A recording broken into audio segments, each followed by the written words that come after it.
getting the perfect relationship, or as perfect as possible. Hey, I'm Damon Owens, and today I want to talk about getting the perfect relationship, or as close as we possibly can. Think about that, the perfect relationship. What is that? Does it even exist? And if it does exist, how do we get one? Let's discuss. What is a perfect relationship? What does that even mean? Or more importantly, what does perfect mean to you? When I think of perfect, my mind immediately goes to one of my first engineering classes that I had in college. Yeah, I'm a recovering engineer, and probably by temperament more than education and work. But I had a professor who was sharing the difference between accuracy and precision. Now stay with me. Accuracy and precision. Accuracy is a measure of how we can repeatedly hit the same mark. Right? How close each attempt or whatever can produce the same result. We measure the accuracy based on those. Precision is measured by how close we get to an objective or very true result. This is where you see numbers like, 6.0002, right? As close as you get to 6. Because a measurement is precise when it matches the true measurement. So you have accuracy and precision. And I think we have a similar distinction when it comes to relationships. Measurement in our relationship is influenced by how it compares to other relationships we've had, relationships with people we know have had, maybe even we've seen in the media, whatever we formed.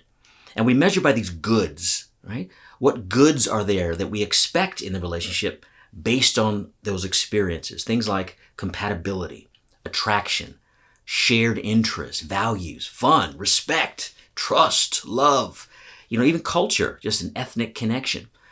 We expect our relationships to measure up to those we've had or that we've seen before. And we might ask questions like, what do we need to add or to grow to make it better, to make it more like what I expect? Or maybe our perfect relationship is measured by what's not there, right? We don't fight. We don't even disagree. We don't annoy each other. We never get upset. Or if we do, we make up quickly, and we never break each other's trust. We just get along fine, easy peasy.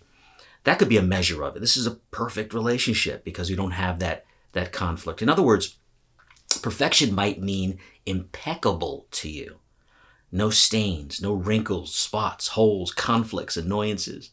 It's measured by ease and comfort with one another. And that marks the sort of a perfection in the relationship. To me, that's sort of the equivalent of accuracy, right? Measuring based on our prior experience. And I don't think that's wrong per se, right? Many relationship experts encourage us to take time to write down what we expect in and from our partners, what we expect in our perfect relationships or the ideal relationships. Good stuff. Still, I think it sets us up for our own Jack Nicholson moment. Is this as good as it gets? Remember that movie? That moment. And it doesn't have to, because there is a fullness. There is a more. Not just a good, but a gooder. And not just a gooder, but a goodest that I think love longs for, that our heart, our deepest being longs for. And that goodest, right? That fullness of love, that perfection is perfection. And if we're honest with ourselves, we see that love always wants more. It's longing for more. But because love and perfection, they're ideals, we can never reach them, right? And we can much less even stay with them, like stay in a state of perfection. That's not what ideals do. And I know most people hear that and they say, well, what the heck you need ideals for anyway, right? They're unrealistic and they make us ashamed and anxious because we can't reach them. No, ideals like love and perfection, in fact, all ideals are like north or south, east, west, right? They orient us. And when we have that north and we get lost or we get disoriented, these ideals reorient us back to that. That's when they're most important and powerful, when we need them to reorient to get us back in order. And there's nothing more disorienting than being in love or being out of love, constantly seeking that perfect love. So I ask you again, what is your ideal perfect relationship? What does it have? What does it not have? What is as good as it gets? What is that best? Write it down. There's a power in writing that. And let me leave you with something hopeful to ponder, right? God is love. He doesn't just have love. He doesn't just give love. He is love. So as Christians, when we speak about perfection, we talk about God, and God himself is the perfect exchange, Father, Son, and Holy Spirit, of life and love in this perfect relationship.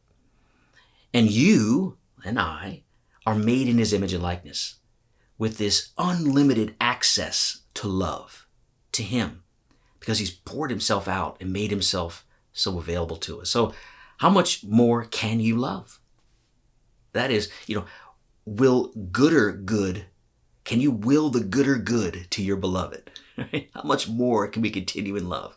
More mercy, more forgiveness, more affection, more listening, more attention, more sacrifice, more prayer, really interceding on their behalf to God.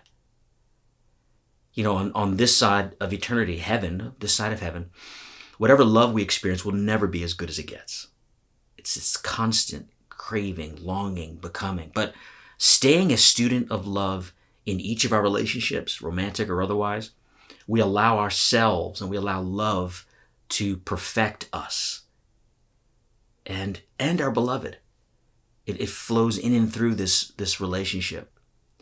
This is why healthy relationships are not in and of themselves perfect. It's not the goal. It's the ideal. It's the orientation.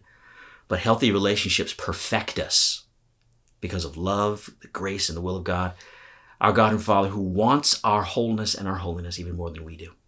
That's a hopeful message. So I hope you recognize that the perfection you long for in your heart, don't despair and think, oh, nobody will ever have that.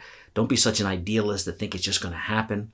But be at peace that your relationship is meant to be this place of sanctification, this place of becoming more of who you are.